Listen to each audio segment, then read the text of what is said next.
아멘. 자, 오늘 저희 11월 18일, 보통은 오늘 추수감사 주일로 지내는 주입니다. 저희는 뭐 특별히 뭘 하지는 않지만요. 밥은 맛있게 준비했습니다.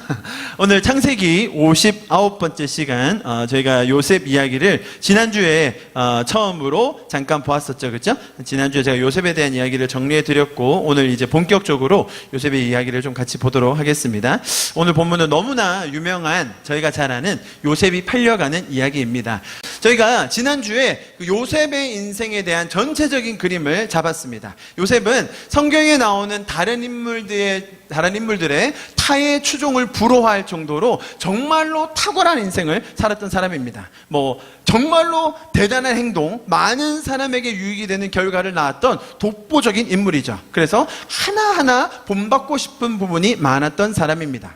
만약에 요셉의 삶이 평안하고 평탄하고 그리고 주변에서 도와주는 사람이 있을 경우에 그런 결과를 낳았다 하더라도 정말로 대단할 것 같아요. 그런데 요셉은 그런 삶과는 거리가 멀었죠. 요셉은 갖은 고난과 어려움을 다 겪은 고난의 아이콘, 시련의 아이콘으로 보여집니다. 그러한 불운과 역경의 아이콘이 되는 인물 요셉이기에 그의 행동과 삶의 결과는 칭송을 받아야만 마땅할 것 같습니다. 자, 이렇게만 말씀드려도 성경이 정말로 요셉이라는 사람의 인물의 그 특수성, 정말 독특함, 탁월함을 이야기하기 위해서 쓰여졌나라는 의문이 들기도 합니다. 그런데 한 단계 더 나아가서 신학자들은 어떻게 얘기하냐면 요셉이라는 인물은 신약에 오실 예수 그리스도에 대한 예표다. 예표, 그림자, 모형, 앞으로 오실 그리스도에 대한 모습을 미리 보여주는 사람이 요셉이다라는 신학적인 이야기를 하기도 합니다. 여러분, 그도 그럴 것이 요셉의 삶이 예수님과 많이 닮았어요. 왜냐하면 아무런 흠잡을 것도 없이 정직하고 겸손하게 산 모습은 물론이거니와 다른 사람의 모함을 받아서 고난을 받게 된 것도 예수님과 비슷하죠. 그죠? 예수님도 아무 잘못이 없으시지만 다른 사람의 죄에 의해서, 모함에 의해서 고난을 받으셨고요. 그리고 가장 가까운 사람, 요셉은 누구에 의해서 팔렸습니까? 형들에 의해서 은 20에 팔렸어요. 예수님도 가장 가까운 제자에 의해서 은 30에, 요셉은 20, 예수님은 30. 비슷하죠, 그죠? 둘 다 가장 가까운 사람에게 팔렸습니다.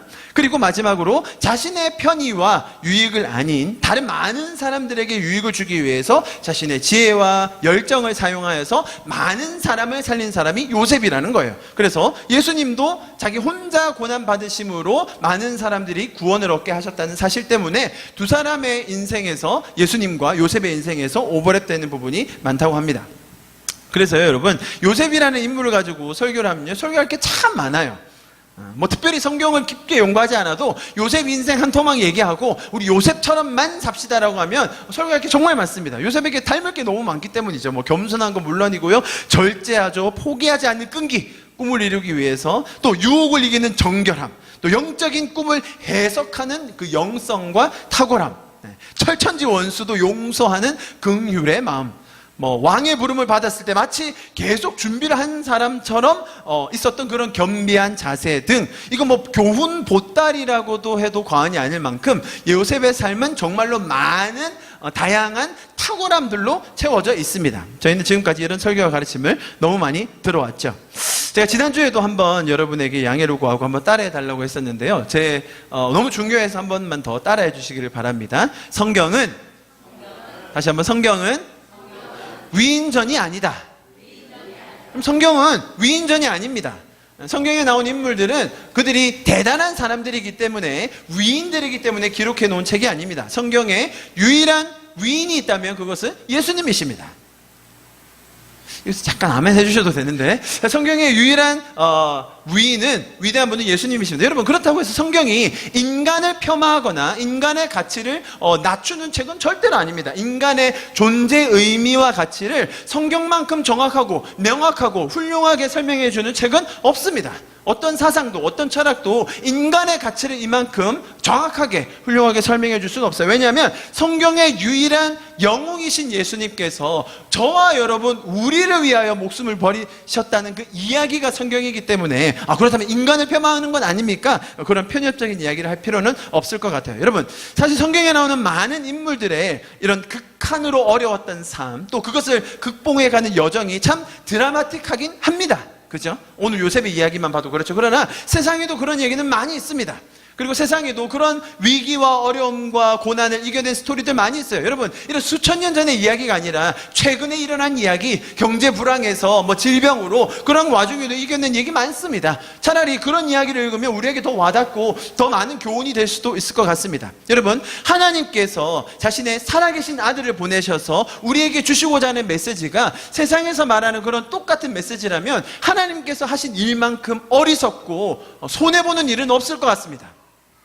제 말 이해하셨죠? 하나님께서도 세상에서 하는 똑같은 메시지를 하기 위하여 자기 아들을 보내셨다? 여러분, 성경은 그걸 위해서 적혀진 책이 아니라는 겁니다. 여러분, 저도 어릴 때부터 이런 설교를 너무 많이 들어왔습니다. 우리도 요셉처럼 열심히 삽시다.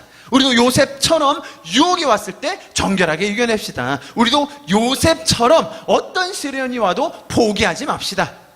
여러분도 그런 얘기 많이 들어보셨죠? 꿈꾸는 사람 요셉. 그거 가지고 저도 연극도 했었고요, 드라마도 했었고, 성가도 했었고, 많이 했었어요. 요셉만 가지고도 3박 4일 수련회 채우기 충분합니다.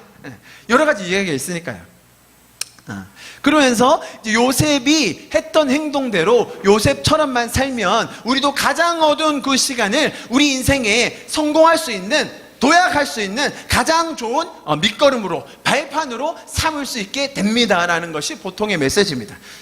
자, 지금 제가 말씀드린 거 핵심이 뭐였어요? 우리도 요셉처럼만 하면 된다라는 거예요. 자, 그리고 나서 꼭 끝에 한마디를 덧붙이세요. 그러면 하나님께서 도와주실 겁니다. 이 두 개의 말이 얼마나 모순되는지 아시겠어요? 우리도 요셉처럼만 하라는 거예요. 요셉처럼 열심히, 요셉처럼 정결하게, 요셉처럼 거짓말하지 말고 겸손하게. 그러면 하나님이 도와주실 거예요. 이 말을 하지 말고 이렇게 하든지. 이 두 개가 모순되는 거를, 사실 5분 안에 모순되는 걸 잘 몰라요. 요셉처럼만 살아라. 그러면 성공한다 라는 메시지 속에 하나님이 도울 필요는 없는 거예요. 이해하시겠죠? 여러분, 성경은 세상에서 똑같이 하는 이런 메시지가 아닌 하나님께서 하신 일, 하나님의 성품, 하나님의 계획을 우리에게 풀어주고 있는 놀라운 책임을 우리가 꼭 기억했으면 좋겠습니다. 아멘. 성경은 하나님을 우리에게 보여주는 책입니다.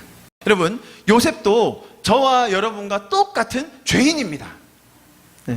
하나님은 요셉도 자기 목숨처럼 사랑하셨습니다. 그 요셉이 하나님을 모르고 죄 가운데 살아가고 있기에 그에게 하나님을 가르쳐주기 원하셨어요. 그것이 오늘 성경의 이야기입니다. 그 섬세한 하나님의 인도하심을 오늘 같이 보도록 하겠습니다.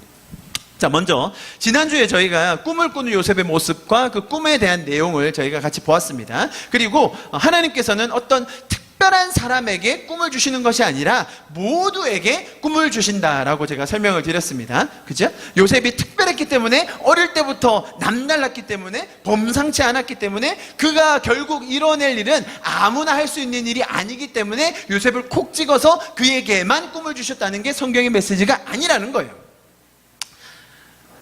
하나님은 오히려 가장 부족하고 믿음이 없는 자들에게 꿈을 주세요. 자, 여러분, 이 말이 중요해요. 다시, 하나님은 오히려 믿음이 없고 가장 연약한 자들에게 꿈을 주십니다. 요셉이 그랬습니다.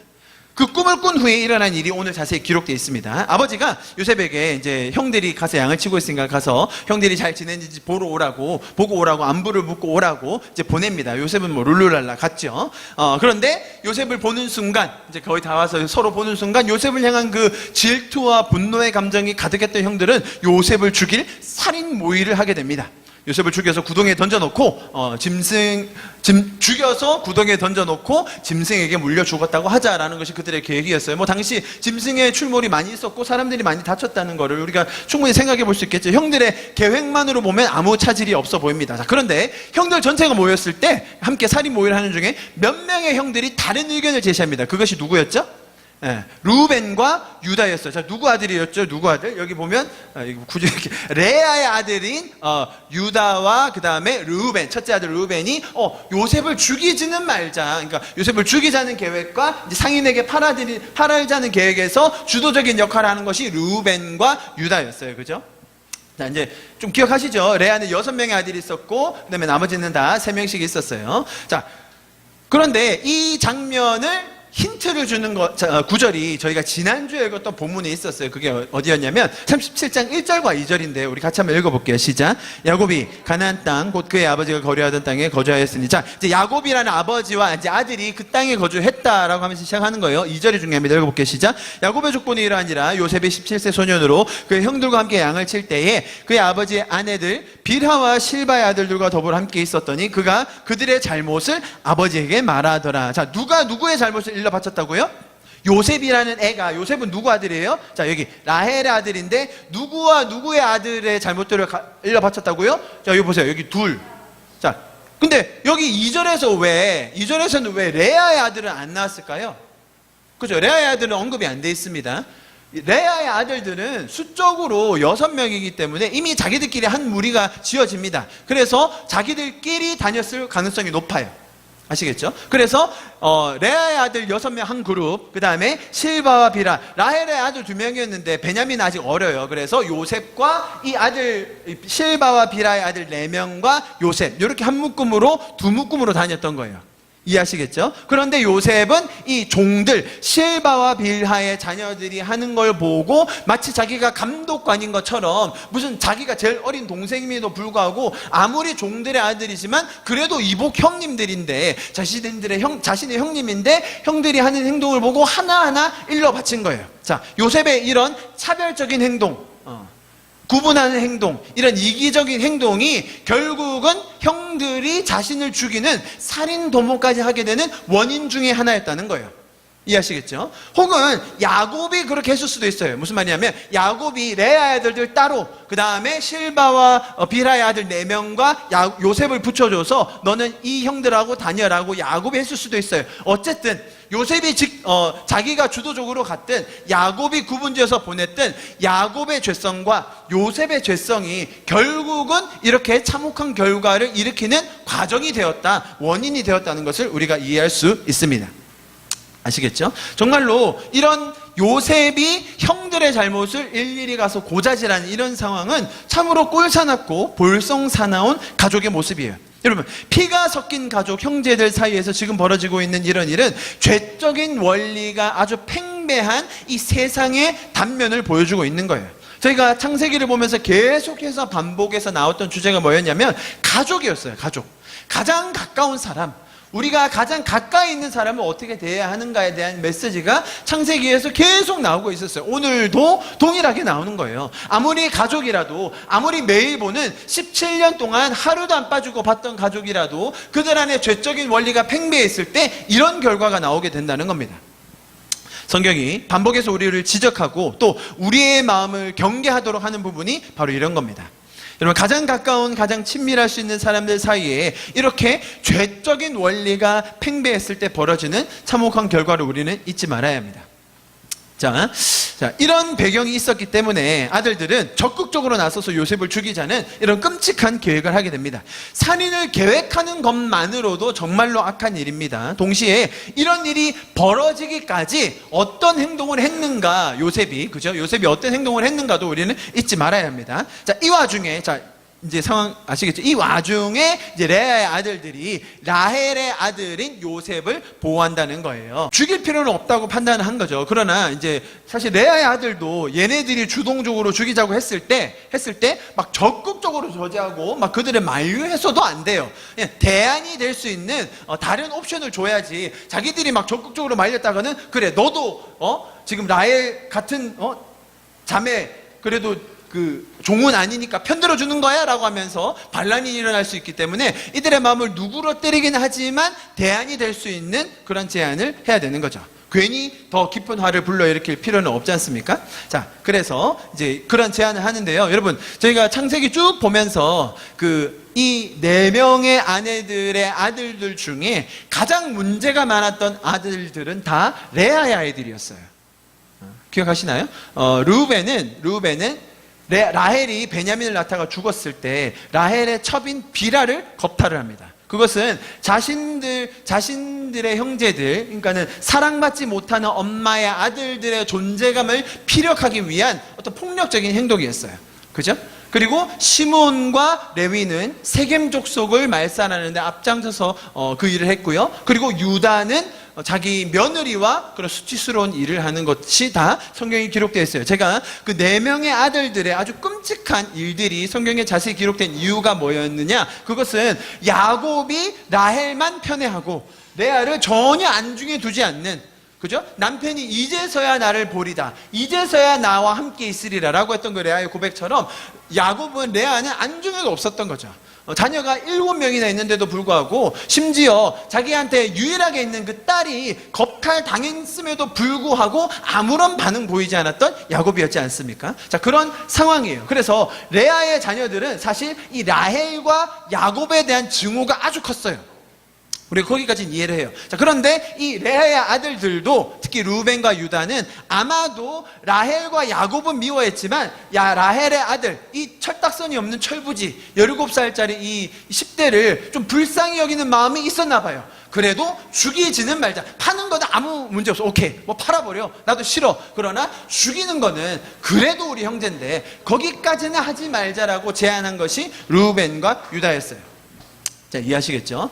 여기까지 갔는데, 자, 이렇게 형제들의 지금 이 관계, 복잡한 관계를 좀 이해하시고요. 여기서 분노 유발자는 다분히 요셉이에요. 분노 유발자. 어떤 식으로 했던 분노를 유발한 것은 요셉입니다. 중요한 사실은 뭐냐면 이 요셉, 분노를 직접적으로 유발하고 있는 이 요셉은 이 형들의 감정, 형들의 분노, 형들의 이 질투에 대해서 눈꼽만큼도 관심이 없었다는 거예요.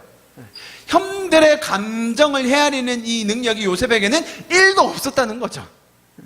여러분, 만약에 형들에게 안부를 물으러 간다, 저 멀리 양들을 치고 있는, 고생하고 있는 형들에게 갈 때 요셉이 어떻게 가야겠습니까? 두 손 무겁게 참이라도 좀 챙겨서, 먹을 거 챙겨서, 형들 수고 많으시죠? 제가 먹을 거 좀 싸와서 드시고 가세요. 형들 힘내세요 라고 해야 될 텐데, 이놈의 야곱이 죄송합니다, 이놈의 요셉이 오늘 여러분 공항 패션 컨셉 아시죠? 오늘 마실 나가는 컨셉이 뭔지 아세요? 요셉의 마실 컨셉.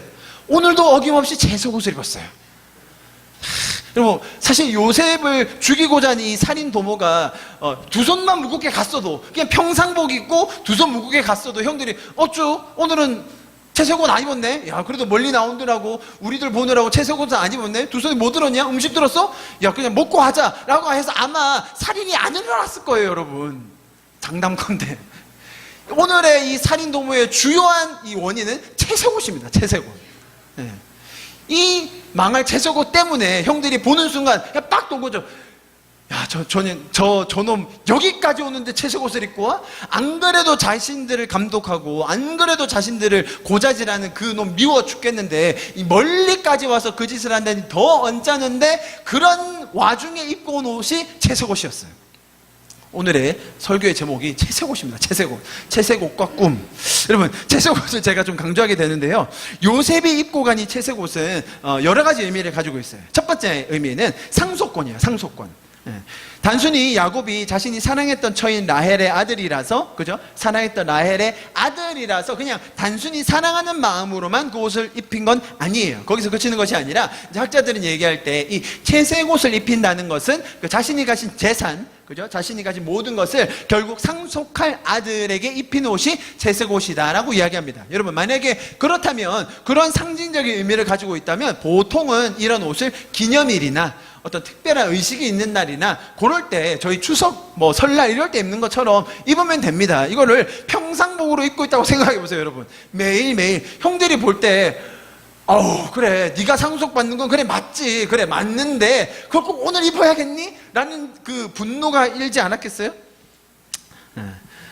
사실 야곱이요, 이렇게 요셉을, 자 다시 보십시오, 요셉을 돌본 이유가 있어요. 왜냐하면 보십시오, 이 레와와 실바와 비라의 이 엄마들, 이 엄마 3명은 다 살아 있었어요. 그러니까 이쪽에 딸려 있는 아들들은 다 엄마가 있는 아이들인 거예요. 그런데 유독 자기가 사랑한 아내이기도 했으면서 또 여기서 태어난 요셉과 베냐민은 엄마를 잃은 충격이 너무 큰 거예요. 여러분, 양 부모님이 있다가 한쪽 부모님을 잃었을 때 그 트라우마는 너무 큽니다. 지금 현재 요셉의 나이가 17살인데 17살 이하였겠죠. 한참 전이었겠죠. 10대 초반으로 볼 수 있는데요. 그때 엄마를 잃은 그 충격과 그 감성적 어려움은 아이가 혼자 감당하기 힘들어요. 그런데 아버지가 잘 도와주든지 형제들이 잘 도와주든지 아니면 다른 뭐 이모들이 잘 도와주었으면 그나마 괜찮았을 텐데 이 가정 분위기가 그런 분위기가 아니잖아요. 그러니까 이 야곱은 더 라헬의 아들인 요셉을 챙겨야 했던 거예요. 맞습니다. 그렇게 했어야 됩니다. 그리고 야곱이 택한 그 요셉을 위로하는 방식이 채색옷이었다는 거죠. 성경은 그것을 보여주고 있는 거예요. 여러분, 야곱이 택했던 이 채색옷이라는 양육 방식은 사실은 참 잘못된 것이에요. 그것을 성경이 이야기해주고 있습니다. 여러분, 부모로서 사랑하는 자녀를 위해서 가장 좋은 채색옷을 입히는 것 자체가 잘못된 건 아닙니다. 그죠? 자녀에게 어떤 부모인들 가장 좋은 것 해주고 싶지 않겠습니까? 부모가 해줄 수 있는 가장 좋은 것으로, 가장 선한 것으로 자녀에게 주려고 하는 것이 부모의 마음이고 그것이 당연합니다.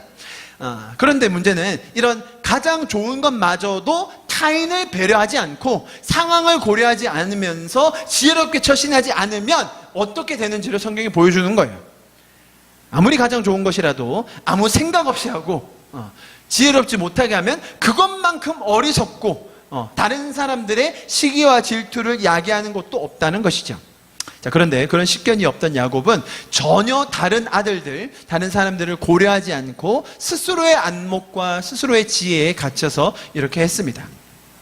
여러분, 채색옷으로 대변이 되는 부모의 잘못된 양육이 결국은 이렇게 형제들 간의 시기와 분노를 조장하게 되었고, 이것은 다시 부메랑이 되어서 부모의 마음에 비수로 되는, 괴로움이 되는 일들이 벌어지게 되는 겁니다. 여러분, 분명히 요셉이 겪은 어려움이 컸습니다. 그러나 그러한 고통, 요셉이 겪었던 그 고통을 극복해내기 위한 야곱의 방법이 죄적이라면, 그러면 또 거기에서 죄적인 결과가 나온다는 것을 성경은 이야기해주고 있습니다. 자, 이제 채색옷에 대한 이야기를 조금 마무리하고요. 다음 구절을 좀 같이 한번 읽어보겠습니다. 18절부터 20절인데요. 같이 한번 읽어볼게요. 시작. 요셉이 그들에게 가까이 오기 전에 그들이 요셉을 멀리서 보고 죽이기를 꾀하여 서로 이르되, 뭐라고 한다고요? 꿈꾸는 자가 오는도다. 자, 그를 죽여 한 구덩이에 던지고 우리가 말하기를 악한 짐승이 그를 잡아먹었다 하자. 그의 꿈이 어떻게 되는지를 우리가 볼 것이니라 하는지라. 자, 여러분, 지금 이 현장은 정말로 무시무시한 살인을 계획하는, 그것도 17년 동안 같이 살았던 형제를 죽이는 그런 살인 도모의 현장입니다. 아주 무시무시하고 끔찍한 장면이에요. 이런 정도까지 계획을 할 정도면 형들이 가졌던 감정이 얼만큼 쌓여 있었는지를 우리가 이해할 수 있죠. 여러분, 형들이 요셉을 향해 가진 이 분노, 질투는 뭐 한두 번의 사건으로 형성된 건 아니에요. 그죠? 요셉이 살아온 세월만큼 편애가 있었기 때문에 그만큼의 갈등과 시기와 질투가 있었다고 보여집니다. 그런데 이 형들의 말들이 다소 의미심장합니다. 형들이 이 죽이기를 도모하면서 결정적으로 언급을 했던 말은 꿈이었습니다. 꿈. 그죠? 그러면서 이 꿈이 어떻게 되나 보자라고 뭔가 원수를 갚고자 합니다. 이 말에는 많은 의미가 담겨져 있는데요. 자, 보십시오. 애초에 요셉이 꾸었던 꿈은 하나님이 주신 겁니다. 그죠? 우리가 왜 이렇게 이해할 수 있죠? 요셉이 꾼 꿈은 하나님이 주신 꿈이다라고 어떻게 이야기할 수 있어요? 왜냐하면 요셉이 꿈꾼 장면에서는 하나님이 주셨다는 언급은 안 나와요. 그런데 왜 우리는 요셉의 꿈은 하나님이 주셨다라고 왜 이렇게 다 이해하고 있는 거죠? 왜냐하면 우리가 창세기 전체 스토리를 알기 때문이죠. 창세기 끝에 가면 요셉이 꾼 꿈 그대로 다 일어나요. 그래서 이 꿈은 범상치 않은 꿈이었고 하나님이 주셨으며 하나님이 이루어 가시고 결국은 하나님께서 이루셨다는 걸 우리가 창세기 전체 스토리에서 알기 때문에 이 꿈이, 요셉이 꾼 꿈은 하나님이 주신 꿈이다라고 생각하고 있습니다. 그죠? 거기까지 다 이해가 되시죠? 꿈에서 뭐라고 얘기했냐면 7절에 제가 읽어드릴게요. 우리 밭에서 곡식단을 묶더니 내 단은 일어서고, 요셉의 단은 일어서고, 형들 당신의 단은 내 단을 둘러서서 절하더이다. 이렇게 얘기했고요. 또 9절에는 또 내가 꿈을 꾼즉 해와 달과 11별이, 정확하게 11별, 형들이 11명이잖아요. 자기는 형들 10명, 동생 1명 해서 총 12명, 11별이 내게 절하더이다. 자, 여러분, 사실 이 정도 꿈의 내용을 해석을 못하는 건 정말 바보 수준이에요. 이 정도 꿈의 내용을 자기가 말하면서 해석을 못하면 정말 그건 어리석은 거예요. 요셉은 사실은 교만하기도 했고 또 자기가 이런 꿈을 자기 의지와 상관없이 꾼 거거든요. 그죠? 꿈은 자기가 만들어내는 게 아니에요. 그게 꿈의 특징이잖아요. 그래서 자기 의지와 상관없이 이런 꿈이 꾸어졌다는 게 이 교만한 마음과 자랑하고 싶은 마음과 형들을 누르고 싶은 마음에 그냥 입 달린 입으로 떠버린 거예요. 그죠? 그런 상황이에요. 자, 여기서 중요한 게 있어요. 보십시오. 이 꿈은 분명 하나님께서 주셨어요. 우리가 거기에다 동의합니다. 우리가 창세기에서 이어지는 결론을 알기 때문이에요. 이 꿈은 하나님께서 주셨고 이 꿈의 내용대로 정확하게 이루어질 거예요. 그런데 요셉도 나머지 형제도 아버지들도 이 꿈이 하나님이 주셨고 그대로 이루어질 거라는 이해는 전혀 없어요.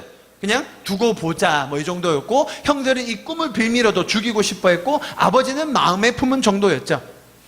자, 이제 여기서 중요해요. 하나님이 하시는 일은 다 선하신 일입니다. 아멘? 하나님이 진행하시는 과정은 그 과정에 인간의 어떤 핍박이나 혹은 갈등이나 속박이 없어야 합니다. 하나님께서 하시는 일은 선한 일입니다. 야고보서 1장 17절에 그는, 하나님은 변함도 없으시고 회전하는 그림자도 없으시느니라. 무슨 말이냐면 하나님께서 진행하시는 일에는 그림자가 없어요. 어둠이 없어요. 우리가 생각하는 것처럼 이거 하면 이런 득이 있고 이런 실이 있겠지. 그러나 하나님께서 진행하시는 일에는 실이 있을 수 없어요. 어둠이 있을 수 없습니다. 그림자가 없어요. 하나님께서 하시는 일은 선한 일입니다. 동의하시죠? 자, 거기까지 간다면, 그렇다면 자, 이런 질문이 드는 거예요. 왜 이 꿈이 형들로 하여금 이런 질투와 분노의 정점, 이제 살인이라는 분노의 정점을 찍게 하고 또 살인까지 도모하게 만들었는가? 사실 이렇게 보면, 이 장면을 보면 꿈이 잘못된 거 아닌가? 아니면 꿈을 잘못된 타이밍에 주신 것 아닌가? 혹은 꿈을 잘못된 사람, 너무 미성숙한 요셉에게 주신 것이 아닌가? 만약에 꿈을 주신 분이 하나님이시라면 이런 갈등과 무시한 살인 도모까지 생기게 하셨으니 결국 꿈을 꾸게 한, 꿈을 주신 하나님 책임 아닌가요? 그런 질문 해볼 수 있겠죠. 만약에 꿈만 안 주셨으면, 제가 아까는 채색옷이라고 했다가 또 꿈이라고, 이 두 개가 딱 연결되어 있는 거예요. 채색옷과 부모의 잘못된 양육과 이 요셉의 꾼 꿈이 결국은 이런 살인을 도모하게 된 결정적인 요인이었는데, 만약에 꿈을 안 꾸었다면 형들이 질투도 덜 했을 것이고, 꿈을 얘기하지 않았다면, 그렇다면 이런 살인까지 오지 않았을 텐데, 그렇다면 꿈을 꾸게 한 하나님은 아무런 책임이 없는가라는 질문입니다. 자, 여러분, 잘 들어주십시오. 하나님은 연약한 자에게 꿈을 주십니다. 하나님은 모든 사람에게 꿈을 주십니다. 하나님은 그렇게 연약한 자들을 들어서 쓰시는 분이십니다. 하나님은 우리 모두에게 하나님의 영광을 나타내 보이시고 또 우리 모두에게 은혜를 주기 원하십니다. 아멘. 자, 그런데 하나님께서 괜히 이런 성숙하지 않은 철부지 요셉에게 이런 이상한 꿈을 주셔서 이렇게 안 좋은 일이 벌어진 것이 아니냐라고 항변하면 안 되는 거예요. 자, 이해하시겠어요? 하나님은 연약한 자에게 꿈을 주세요. 우리 모두에게 꿈을 주시고, 우리가 연약할 때 은혜를 주셔서 우리를 살려주시고 우리를 인도해 주시고 우리를 보호해 주십니다. 우리에게 공급해 주십니다. 오히려 죄인된 우리의 연약함, 죄인된 우리의 죄적인 모습을 우리가 이런 걸 보면서 직시해야 된다는 거예요. 그런 죄적인 마음으로 하나님께서 주신 소중한 진주를 우리가 소중하게 다루지 못하고 짓밟을 때에 우리에게 부어주시는 이 하나님의 은혜와 그분의 기막힌 인도가 어떻게 보면 이런 식으로 안 좋게 보여질 때가 있다는 거죠. 여러분, 요셉도 마찬가지였어요. 하나님께서 주신 꿈은 참 인간적인 상식을 벗어나는 거였어요. 여러분, 성경이 지금 우리가 창세기까지 오면서 꿈과 환상과 이런 계시들이 몇 가지 있었어요. 자, 잘 보시면 대부분 하나님께서 이런 약속을 주시고 꿈을 주실 때는 인간적으로 생각하는 어떤 한계, 인간적으로 생각하는 상식을 벗어날 때가 많아요. 아브라함과 이삭에게 너에게 모래알과 같이 많은, 밤의 별과 같이 많은 자손을 주겠다. 내가 너로 하여금 모든 민족의 복을 받게 하겠다. 여러분, 아브라함에게 아들이 없었거든요. 이삭도 결혼하고 20년 뒤에 아들 낳았거든요. 자, 그들의 상황에서 보면 하나님이 하신 약속은 이루어지지 않을 불가능한 일처럼 보입니다. 여러분, 부모 입장에서 봤을 때, 이삭과 리브가 입장에서 봤을 때 에서가 크게 되겠습니까? 야곱이 크게 되겠습니까? 아무래도 힘도 세고 리더십도 있고 털도 많고, 그런 에서가 당연히 큰 자가 되어서 작은 자를 다스리겠죠. 그런데 하나님은 전혀 반대로, 아니야, 그렇게 안 할 거야. 나는 작은 자, 큰 자가 작은 자를 섬기게 할까? 여러분, 지금 하나님께서 하시는 일은 뭐냐면요, 지금 요셉에게 주신 꿈도 마찬가지인데, 사람이 생각할 수 없는, 사람이 이루어낼 수 없는, 사람이 볼 때는 비상식적이고 비논리적이고 불가능해 보이는 이런 일들을 하나님께서는 약속으로 주세요. 자, 여러분, 이 약속에는 이 약속과 꿈에는 어떤 가치의 경중이 없어요. 그냥 하나님께서 하나님 자신을 계시해 주기 위한 툴인 거예요. 툴. 이해하시겠죠? 만약에 요셉이 그런 꿈을 꿨어요. 그 꿈 자체에 형들이 그렇게 노발대발할 필요가 없을 수도 있어요. 만약에 요셉과 형들의 사이가 정말 좋았다면, 만약에 요셉이 정말 사랑받는 동생이었는데 그런 꿈을 꿨어요. 그럼 형들이 뭐라고 하겠냐면 이렇게 할 거예요. 아, 요셉아, 그런 꿈을 꿨어. 야, 우리가 요즘에 너랑 워낙 안 놀아주니까 너가 그런 꿈까지 꿨구나. 그래, 같이 놀자. 정말 좋은 사이였다면 그래도 됩니다. 형들이 굳이 그렇게 노발대발하지 않아도 돼요. 그런데 안 그래도 지가 왕노릇하고, 안 그래도 저 혼자 채색 옷 입고 있는 놈이 그런 말까지 하니까 형들이 더 열받은 거죠. 이해하시겠죠? 하나님께서 주시는 이런 약속들, 꿈들, 환상들은 하나님이 어떤 분이신지, 하나님이 그런 불가능한 일을 어떻게 이루어 가시는지 보여주기 위한 과정이라는 거예요. 그래서 그 과정을 통해서 그 꿈을 들은 사람, 그런 환상을 본 사람, 그리고 그 주변에 있는 모든 사람들이 하나님을 알게 된다는 거예요. 자, 이런 과정을 통틀어서 뭐라고 부르냐면 계시라고 부르는 거예요. 계시. 하나님은 하나님 자신을 계시해 주기 원하세요. 여러분, 세상에 어떤 종교도 이런 종교는 없어요. 무슨 말이냐면 대부분의 종교 철학 사상들은 너희는 뭘 해야 돼? 너희는 이거 하면 안 돼. 너희는 이렇게만 살아라. 이렇게 안 하면 너희 벌 받는다. 라는 것만 가르쳐줘요.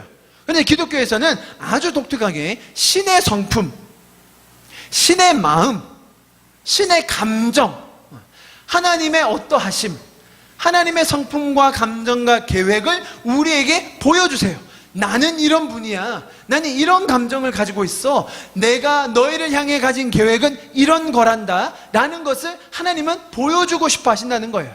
그것이 기독교에만 유일하게 있는 계시라는 것이죠. 여러분, 하나님을 더 알아가는 것이, 하나님과 더 깊은 관계를 맺어가는 것이 우리 인생의 가장 큰 의미이며 목적이며 기쁨임을 아시는 여러분 되시기를 축복합니다. 그래서 하나님은 이런 꿈을 보여주고 계신 거예요. 정말로 만약에 요셉이 조금만 더 지혜롭고 처신을 잘했다면 꿈을 전달하는 요셉의 태도, 그러한 꿈들을 들은 상대방의 배려를 했다면 사실 이야기는 달라질 수 있었어요.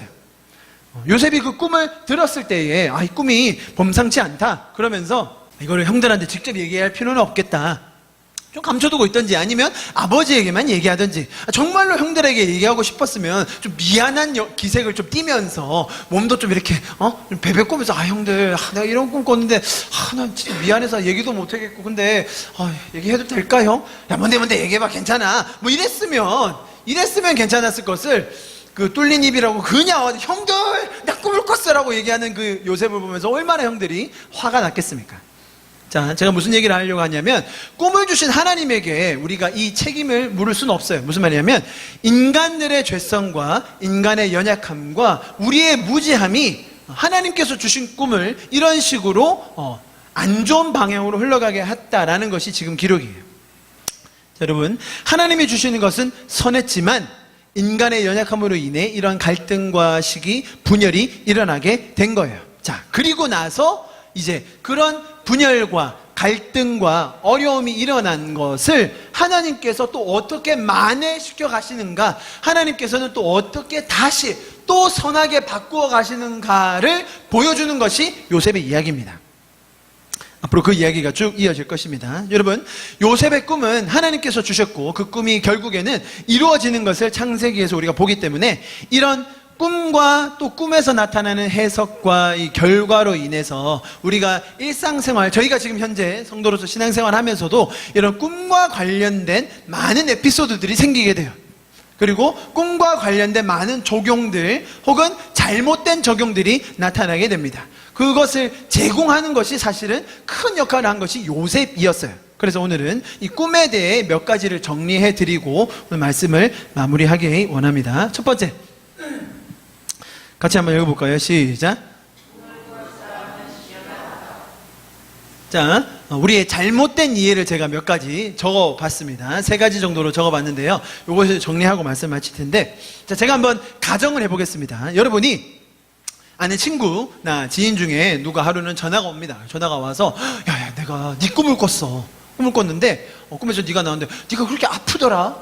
막 머리가 아프고 막 토할 것 같이 있더라고. 너 괜찮니? 자, 그런데 만약에 여러분이 3일 전부터 머리가 엄청 아프고 막 토할 것 같았어요. 3일 전부터. 그리고 3일 동안 정말 고생을 했어요. 그런데 전화가 와가지고 친구가 그런 꿈을 꿨다고 얘기하면 여러분이 뭐라고 얘기하시겠어요?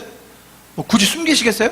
그럴 필요 없겠죠. 친한 친구, 내가 3일 전부터 정말 아팠어. 너 그 꿈에서 그 다음에 뭐 했는데, 야, 내가 봤는데 꿈에서 네가 산에 올라가서 냉수 마찰을 하더라고. 그랬더니 머리가 개운해지고 낫던 걸. 자, 뭐 여러분이 만약에 정말 3일 동안 죽다 살아났어요. 막 진짜 죽다 살아났는데 그런 꿈을 꾼 아이의 이야기를 들었다. 그럼 여러분 냉수 마찰 하시겠어요? 안 하시겠어요? 저기 이미 해보신 경험이 있으시면 저렇게 활짝 웃고 계세요. 옛날에 그런 꿈 꾸고 그런 거 많았거든요. 자, 대부분 하실 거예요. 만약에 정말로 뭐 참을만 하다 그러면 뭐 굳이 약 먹고 말지 할 텐데, 정말 막 병원에 가도 수고하고 그랬다면 분명히 그런 일이라도, 무모한 일이라도 하셨을 겁니다. 자, 그랬는데 진짜 했는데 정말 거짓말처럼 말끔하게 나와버렸네? 이럴 수가. 자, 그 다음에 반응이 뭔가가 중요한 거예요. 그 다음에 반응. 그 다음에 반응은 보통 어떻게 하시죠? 그런 꿈을 꾸는 사람이나, 옛날에 저도 어머니 따라 많이 이상한 어린애들 꿈 아주 많이 갔었어요. 자, 그 다음에 일어나는 현상이 뭐냐면, 그런 꿈꾸는 사람을 어느 특별한 장소로 모셔가지고 이제 사람들이 거기로 찾아가요. 여러분, 제가 이런 이야기를 가정했지만 실제로 엄청 많이 일어나는 일이에요. 그리고 여러분들이 진짜로 이런 꿈을 꿨을 때, 그리고 그런 꿈 이후에 일어나는 현상에 대해서 어떻게 반응하실 거라고 생각하셨는지 모르겠지만, 이런 일 뒤에 어떤 현상이 일어나냐면, 사람들이 이야기할 때, 우리 중에 선지자가 났다, 우리 중에 드디어 예언자가 나셨다 라는 반응이 대부분이에요. 여러분, 제가 이 간증 지난번에 한 적이 있는데요. 제가 짧게 한번 더 해볼게요. 우즈베키스탄에 제가 선교를 갔었습니다. 우즈베키스탄 선교를 가서 거기에 있는 농화센터, 말 못하고 듣지 못하는 농화센터에서 이제 거의 일주일 정도 이제 사역을 하게 됐는데요. 뭐 이렇게 같이 사역하면서 지내면서 교제하면서 예배드리면서 그랬어요. 근데 하루 저녁은 이렇게 다 같이 둘러 앉아가지고 기도하는 시간이 있었어요. 뭐 이제 둘러서 기도하니까 또 이렇게 막 열심히 기도했죠. 그래서 옆에 있는 사람 손을 잡으라고 해서 저도 제 옆에 있는 사람 손을 잡았겠죠. 제가 굳이 또 저기가 잡았겠어요. 그냥 옆에 있는 사람의 손을 잡았어요. 그래서 기도를 뜨겁게 하고 마쳤어요. 다음 날이 됐는데 어떤 아주머니가 저한테 찾아오시는 거예요. 이렇게 막 수화로 이제 옆에서 통역하면서 하는데, 자기가 어제 엄청 아팠는데 저한테, 제가 이제 또 어떻게 하다 보니까 손이 여기 갔어요. 여기 얹었는데 제 손을 통해서 뭔가 이렇게 들어오더니 병이 나았다는 거예요. 그 아주머니가. 저는 또 그 상황에 제가 또 어떻게 해야 되겠어요? 하나님이 이렇게 다 같이 기도하는데 하셨겠죠라고 해야 되는데, 이렇게 했겠죠. 그랬더니 이 아주머니가 또 동네 마당발이에요. 다음날 됐는데 동네 아픈 사람을 다 데리고 온 거예요. 그래가지고 저 사람한테 저 사람한테 기도받으라고 하면서 제 앞에 막 줄을 서는 거예요. 그럼 실화예요, 실화. 자, 이제 그럴 때 제가 어떻게 해야 될까요? 이거는 하나님께서 하셨고 저희가 같이 기도하는 중에 아주머니가 제 옆에 앉았으니까, 그리고 제가 무슨 지혜 능력 이런 거 없어요 라고 얘기했으면 참 좋았을 텐데. 근데 또 여러분, 제가 또 그렇게 할 수밖에 없었던 이유가, 또 그 동네에 여러분 이슬람 국가에 장애인으로 산다는 게 정말 힘듭니다. 정말 힘들어요. 거의 신에게 저주받은 사람들, 병원도 잘 못 가고요, 국가 혜택 못 받아요. 그런데 그런 사람들이 막 몰려서 저한테 오는데, 그리고 이 눈에 나를 낫게 해줄 사람이 왔다라는 이 초롱초롱한 믿음과 막 그 기대감을 가지고 오는데, 제가 굳이 또 이렇게 하기가 힘든 거예요. 그래서 저는 또 어떻게 갑자기 막 몰려오니까 제가 겸손하게 해야 되는데, 또 막 보통 사람 어떻게 되냐면 목소리를 깔아요. 제가 그랬다는 거 아니에요. 목소리를 깔고 자세도 좀 신령하게 하고 이제 손짓하면서 막 옆에 이제 사진 기사들 세우고 이렇게 하는 거예요. 저를 또 찍어준 사람이 있더라고요, 그때. 저는 그렇게 교만하진 않았기 때문에 정말 진심으로, 정말 진정으로 그들이 낫기 위해서 기도했어요. 여러분, 몇 명이 나았을까요? 많이 나아요. 왜냐하면 그 사람들이 믿고 오기 때문이에요. 제 은사가 아니라 그 사람들이 이 사람한테 기도받으면 낫는다는 믿음이 있기 때문에 나아요. 제가 별말 안 했는데 그냥 나아요. 그리고 하나님도 그때 일을 하셔야죠. 그 사람들에게 필요가 있으니까, 그 사람들이 정말로 낫기를 간절히 원하니까 나올 수 있는 방법이 없으니까 일하셔야죠. 저라는 연약한 그릇을 통해서 일하시는 거죠. 할렐루야. 제가 이렇게 할렐루야 하고 끝나면 되는데, 할렐루야, 야, 은사 받았네, 나도 드디어. 야, 나도 이제 드디어 이제 교회 개척할 수 있겠다, 뭐 이런. 여러분, 우리나라에 있는 대형 교회들이 다 이렇게 부흥했어요. 아닙니까? 다 그렇게 부흥했습니다. 네. 다 병 고쳐주고, 사실 옛날에 그럴 수밖에 없었거든요. 먹고, 치료받고 이런 게 부족할 때에 교회 가면 먹을 거 주고, 교회 가면 목사님이 기도해 주시고, 그래서 교회들이 부흥했습니다. 사실이에요. 자, 여러분, 제가 지금 말씀드리고 하는 요지는 저에게 신유의 은사가 있다가 아니라 사람들이 그런 유혹에 빠지기 쉽고, 그리고 병을 고침받는 꿈을 들은 그 사람들의 태도마저도 어떤 식으로 가기 쉽다고요? 한 사람을, 꿈을 꾼 사람을, 은사를 가진 사람을 높여주는 경향이 타고나다는 거예요. 여러분, 요셉이 능력이 있어서, 요셉이 잘나서, 요셉이 탁월해서, 요셉이 정말로 어릴 때부터 싹수가 달라서 꿈을 꿨습니까? 오늘 우리가 본 본문이 바로 그 시작이라는 거예요. 이제부터 요셉의 인생이 점점 더 풀어질 텐데, 요셉은 어릴 때부터 남달랐기 때문에 다른 사람은 이루어낼 수 없는 그 일을 요셉만 이루어낼 수 있기 때문에 하나님이 꿈을 주신 게 아니라는 겁니다. 여러분, 그 자리에 저가 아니었더라도 제 옆에 있는 다른 한국 사람에게 신유의 은사가 임했으면 안 됩니까? 아무 상관없는 거예요. 이해하시겠죠? 여러분, 만약에 주변에 어떤 분이 꿈을 꿔서 여러분의 인생에 대해서 진짜 내일 있을 일, 모레 있을 일, 1년 뒤에 있을 일을 맞췄다고 칩시다. 여러분, 그런 일이 일어납니다. 저는 그것을 폄하하지 않습니다. 그럴 때에 우리가 어떻게 반응해야 될 것인가? 와, 꿈을 꾼 저 사람, 얼마나 저 사람이 염험했으면, 얼마나 저 사람이 영빨이 있었으면 하나님께서 저 사람의 꿈을 주셨을까? 그렇게 얘기하면 안 된다는 거예요. 자, 이제 그 개념을 바꿔야 돼요. 보세요. 꿈을 꾸는 사람은 신령하다가 아니라 꿈을 꾸는 사람은 믿음이 없다. 하나님이 얼마나 연약했으면, 하나님이 얼마나 하나님을 못 믿었으면 저렇게 꿈이라도 줘서, 저렇게 환상이라도 보여주셔서 하나님을 나타내 주시고 하나님이 일하시는 걸 경험하게 해주셨을까? 그렇게 하셔야 돼요. 자, 꿈을 꾼 사람은 믿음이 없는 사람들이다. 자, 요거만 이렇게 또 편집해서 보이시면 아주 오해할 수 있는데, 제 말의 의도를 아시겠죠? 우리가 너무 잘못된 상황이라는 거예요. 지금 현재 꿈을 꾸는 사람, 예언을 하는 사람, 환상을 보는 사람, 무슨 그 사람이 대단한 능력이 있는 사람처럼 떠받드는 경향이 있다는 거죠. 여러분, 성경에 나오는 선지자들, 예언자들이 다 대단한 사람들이었습니까? 예, 대단한 사람 2명 있어요. 다니엘하고 이사야, 왕궁에 있었던. 그 외에는 다 농부들이고 거짓말하고 도망치는 사람들이 선지자였습니다. 요나 보십시오. 아모스 보십시오. 누가 대단해서, 누가 잘나서 하나님의 말씀을 받았습니까? 아니라는 거예요. 이해하셨습니까? 하나님께서 말씀을 주시는 사람, 하나님께서 꿈을 주시는 사람들이, 그들이 탁월해서, 그들이 현명해서, 그들이 정결해서, 그들이 능력이 있어서 주신 것이 아니라 오히려 그들이 부족할 때에 하나님께서 주셨다는 것이 요셉의 이야기라는 거예요. 여러분, 요셉의 이야기를 통해서 이런 결론이 나오면 안 된다는 겁니다. 두 번째, 같이 한번 읽어보겠습니다. 두 번째. 제가 사역을 이제 오랫동안 하면서 어떤 경험이 왔냐면, 꿈을 아주 정확하게 기억하시는 분들이 있어요. 그래서 저한테 와가지고 꿈을 꿨다고 얘기를 하는데 한 2시간을 얘기를 해요. 꿈 얘기만. 그런 분들 만나보면 제가 꿈에서 나오는 그 색깔, 사이즈, 심지어 그 사람의 감정과 막 거기 나오는 등장인물들의 관계, 거의 막 소설 한 권이 그냥 딱 쓰여져요. 정말로 와, 신기하다. 어떻게 넌 그걸 다 기억하냐? 근데 그걸 기억하는 사람들이 있어요. 그리고 또 꿈 사역을 하시는 분들은 많은 경우에 노트를 옆에 두고, 꿈꾸는 사람들은 밤에 꿈꾸다가 일어나면 막 적으라고 해요. 막 잠도 자지. 그런 얘기 못 들어보셨어요? 많이 합니다. 그래서 그 꿈이 어떻게 이루어지는지, 그 하나님이 주신 꿈이니까 자, 그걸 기억하고 막 그걸 가지고 기도하고 해라. 여러분, 자, 그것까지 폄하하진 않아요. 그걸 폄하하는 건 아닙니다. 그런데 꿈을 해석하는 사람에 대한 이 평가가 또 달라져요. 꿈 해석하시는, 사역하시는 또 이런 분들 많이 보신 적 있으십니까? 네. 꿈만 잘 해석해도 엄청나게 막 그런 부를 얻을 수 있는데 사람들이 꿈을 잘 해석 못하니까. 여러분, 성경의 꿈을 해석하는 사람들의 이야기가 나오는데, 요셉이 대표적인 예고요. 다니엘이 나오죠. 여러분, 다니엘과 요셉이 꿈을 해석해 준 그 사람들은 다 이방인들이었어요. 하나님을 모르는 왕들. 그죠? 하나님이 꿈을 주셨다면 꿈을 준 그 사람이 해석할 수 있어야 됩니다. 네, 꿈을 받은 그 사람이 연약해서 해석 못할 수도 있죠. 그럴 때 도와줄 수도 있습니다. 맞습니다. 좋습니다. 그러나 그 꿈을 해석해 줬다고 해서 그 사람에게 권위를 가질 필요 없습니다.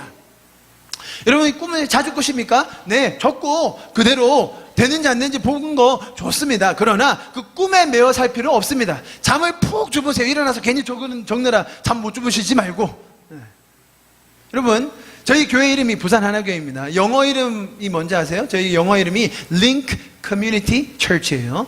제가 이걸 꿈에서 받아냈다는 거 아닙니까? 꿈에서. 제가 개척을 준비하고 있는데 꿈을 꿨어요. 꿈을 꿨는데 제 교회에서 아는 애가 와가지고 오빠 교회 개척하는데 교회 이름이 뭐예요? 이렇게 전 꿈에서 묻는 거예요. 제가 너무나 당당하게 아무런 주저함 없이 우리 교회 이름을 링크 커뮤니티 처치야. 제가 꿈에서 딱 했죠. 우리 교회 이름을 링크 커뮤니티 처치고. 그래서 저희 교회 이름이 LCC가 된 겁니다. 아무 의미 없어요, 여러분. 중요하지 않습니다. 이름 바꿔도 아무 상관없는데 그냥 그렇게 한 거예요, 여러분. 꿈이 그렇게 재미있게 뭔가 하나님께서 우리에게 상징적으로 주실 때가 있어요. 저도 그 꿈을 믿습니다. 그러나 그 꿈으로 인하여 사람이 높아지거나 그 꿈을 해석함으로 인하여 어떤 사람에 대한 무게를 줄 필요는 없다는 거죠. 그리고 그 꿈에 매여서 내가 이 꿈을 꿨는데 나 이 꿈이 이건데 나 일로 가면 안 되는데 일로 가면 큰일 나는 거 아니야? 벌 받는 거야? 하나님 나 일로 가시기 원하시는 거 아니야? 라고 하면서 꿈에 매이지 마십시오, 여러분. 꿈을 까먹으셨습니까? 할렐루야, 괜찮습니다. 또 꿈 꿉니다.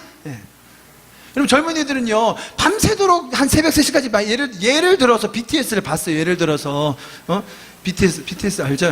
예를 들어서 BTS 근데 꿈에서 BTS가 나왔어.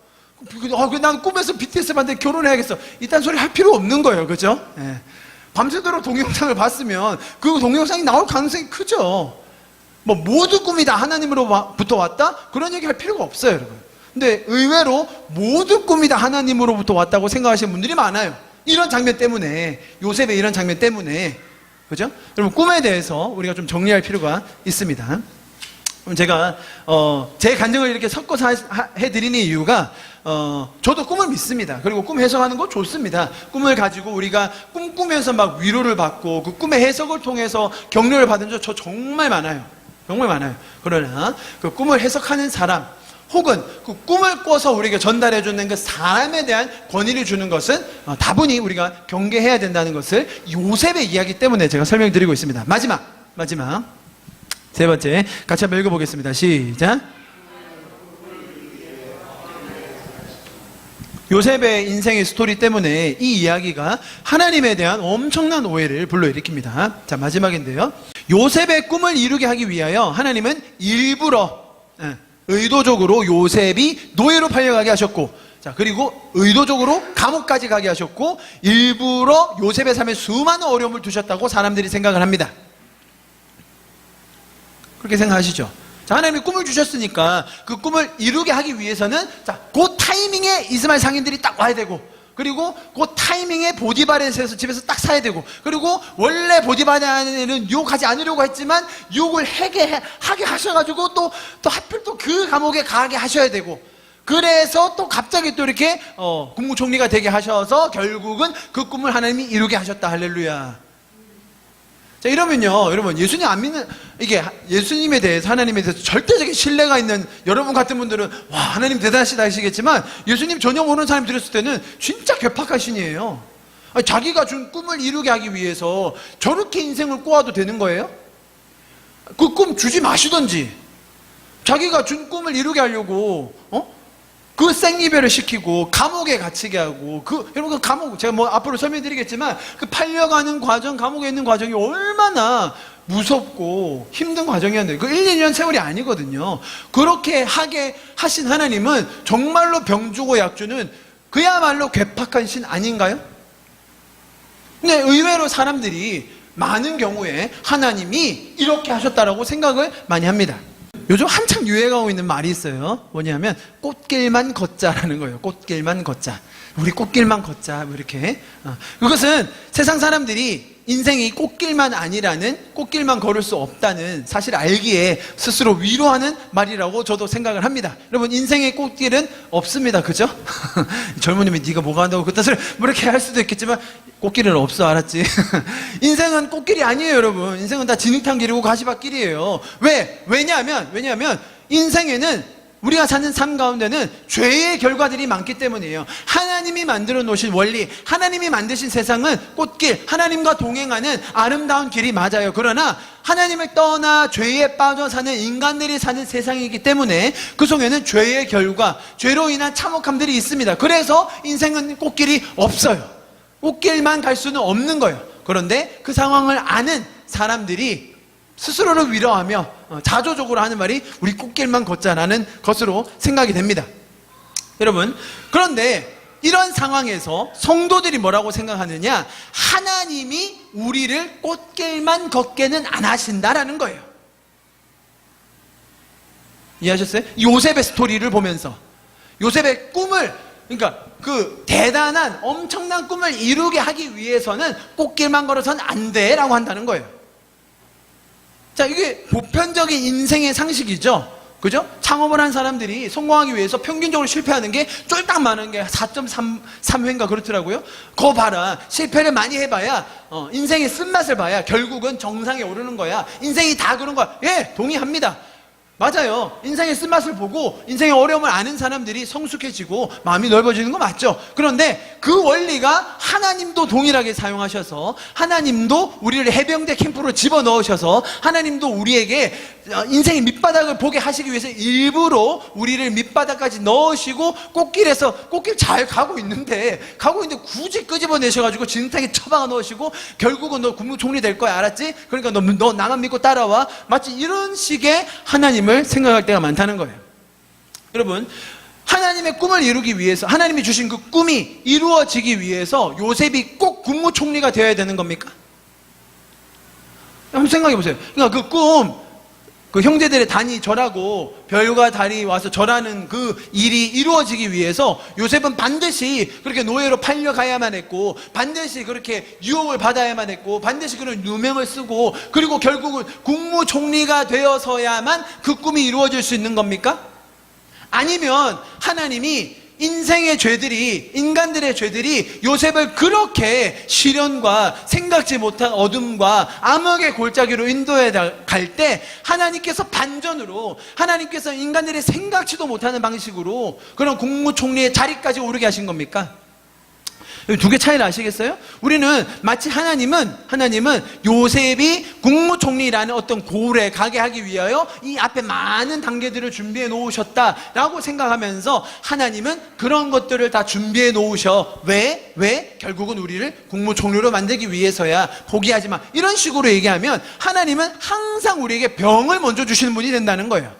여러분, 제가 왜 꽃길을 얘기했냐면, 여러분, 인생에는, 우리가 사는 삶에는 결국은 우리가 꽃길만 걸으려고 하더라도 인생의 수많은 죄 때문에, 세상에 너무나 많은 죄악들과 그 결과 때문에 우리의 인생이 나락으로 떨어지고, 나의 죄와 나의 어리석음과 나의 무지로 인하여 우리가 죄적인 결과를 살 때가 얼마나 많습니까? 성경의 이야기가 다 그런 거라는 거예요. 성경에 나온 인물들이 스스로의 어리석음 때문에, 스스로의 죄 때문에, 스스로의 무지 때문에, 하나님과 동행하지 않으려는 그 죄성 때문에 그들이 스스로 어두움 가운데로, 스스로 노예로 팔려가고, 스스로 그들이 어둠 가운데 거하게 된다는 거예요.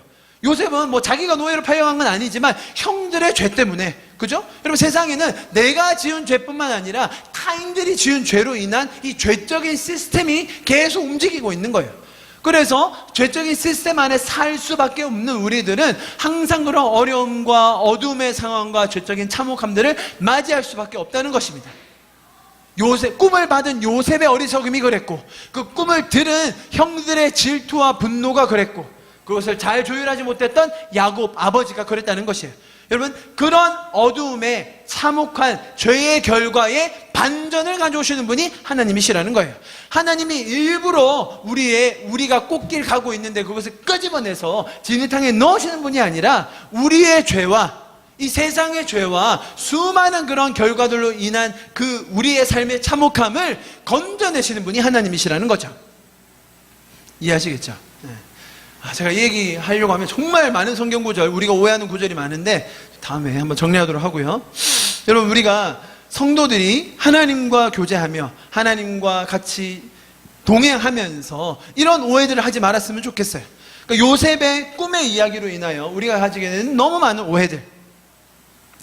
꿈꾸는 자가 신령하고 꿈을 해석해 주시는 분이 대단하신 분이고, 그리고 우리가 꿈을 이루기 위해서는 하나님은 우리에게 항상 회초리를 드신다, 매를 내신다, 우리에게 진흙탕 가시밭길을 가게 하신다라는 이런 오해들을 우리가 벗는 시간이 되었으면 좋겠습니다. 좀 기도하고 예배를 마치도록 하겠습니다. 오늘 이 요셉의 이 팔려가는 장면을 통해서 우리가 기억하기 원하는 것은, 하나님은 정말로 연약한 자에게 꿈을 주십니다. 하나님께서 꿈을 주시는 이유, 첫 번째, 그것은 하나님을 계시하기 위함이라고 말씀드렸습니다. 하나님께서 성경 전체에서 일하시는 패턴은 항상 비슷했습니다. 하나님을 모르고 하나님을 떠나서 죄 가운데 사는 그 인생을 도와주시고 구원해 주시고 하나님을 나타내 보이기 위해서 하나님은 꿈도 주시고 환상도 주시고 음성도 들려주시며 그에게 하나님이 어떤 분이신지를 알려주기 원하셨어요.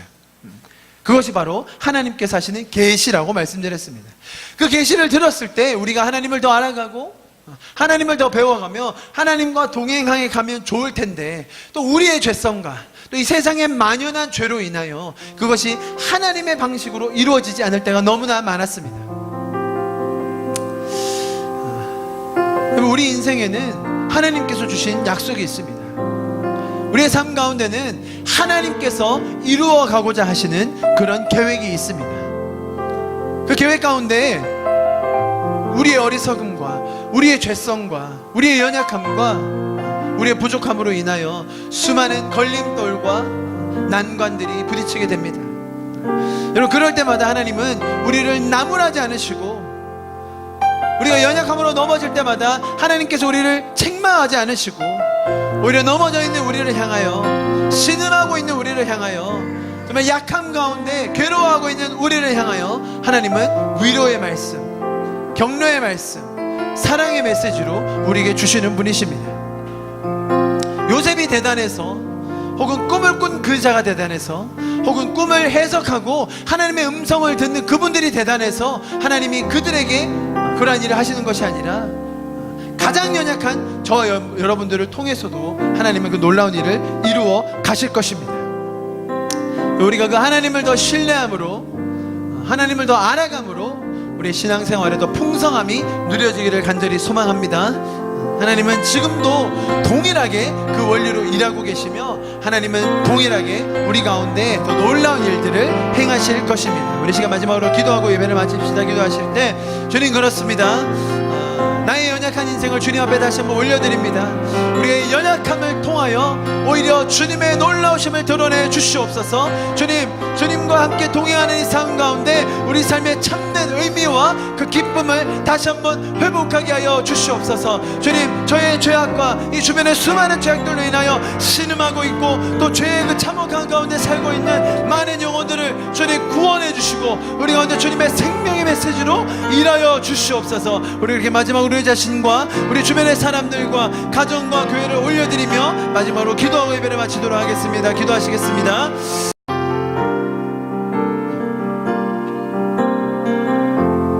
약할 때 강함 되시네, 나의 보배가 되신 주, 주 나의 모든 것. 주 안에 있는 보물을 나는 포기할 수 없네, 주 나의 모든 것. 약할 때 강함 되시네, 약할 때 강함 되시네, 나의 보배가 되신 주, 주 나의 모든 것. 주 안에 있는 보물을 나는 포기할 수 없네, 주 나의 모든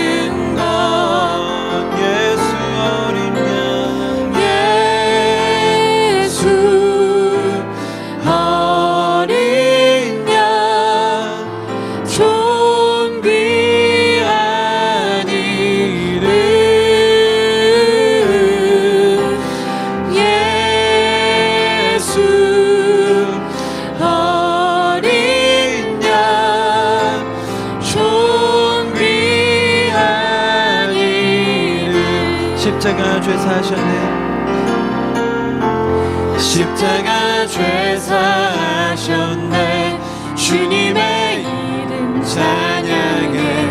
주 나의 모든 것.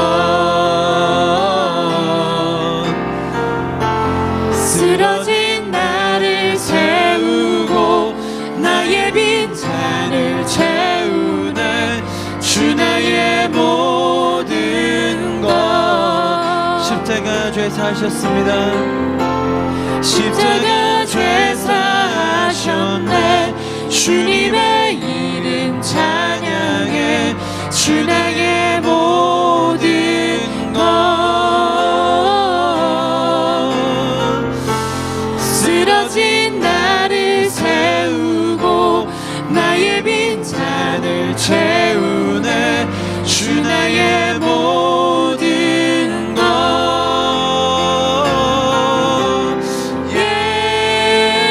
예수 어린 양 존귀한 이름. 예수 어린 양 존귀한 이름. 예수 예수 어린 양